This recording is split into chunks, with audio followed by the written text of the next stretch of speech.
Yeah, we just need to get back to the top. And All right, everything's rolling. Camera's rolling. Audio's rolling. You guys ready? Remember to We're smile. ready. Are you Sit up happy? really straight, Mikey, and you look so y'all pretty. look great. Here we go. Hey guys, Mike and Tina Keil here. In our last episode of Enjoying Life at Home, we talked about this book that we've been reading, Atomic Habits. We shared a few of our goals that we've set this year and how most of us start feeling overwhelmed and simply give up on chasing the goal, right? For example, stats show that a lot of folks sign up for the gym in January, but most are gone by middle of February. Yeah, that's right. But me, I'm still hitting the CrossFit.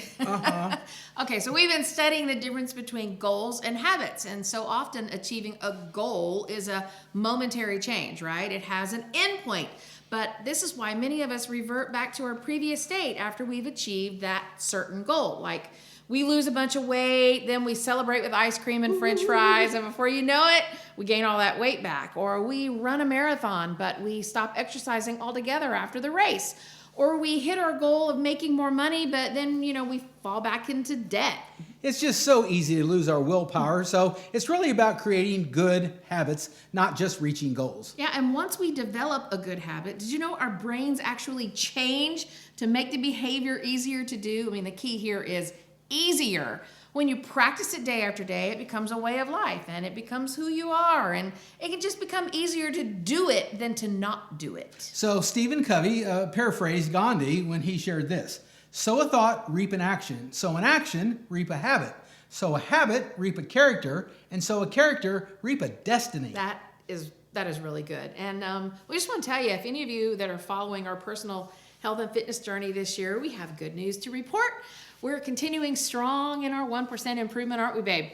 I'm at the gym 3 times a week, and now, as you heard, Mike has joined us at the CrossFit gym as well. What are you doing? We're eating cleaner. We're eating cleaner. We are. I mean, the progress is super slow, but we're establishing new habits, and we're really excited about that. In our next episode, we'll talk about the 4 laws to creating a good habit. Make it obvious, make it attractive, make it easy, and make it satisfying. Is that lettuce in a chip bag? Yeah.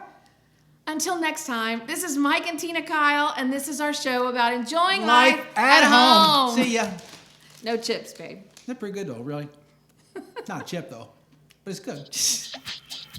How do you enjoy life at home? Share your stories, tips, and pictures with us. Email us at tina@tinakeil.com. And if you or anyone you know is even thinking of buying or selling a home, We would love to help. until next time, We're the Keil team. We deliver results That move you.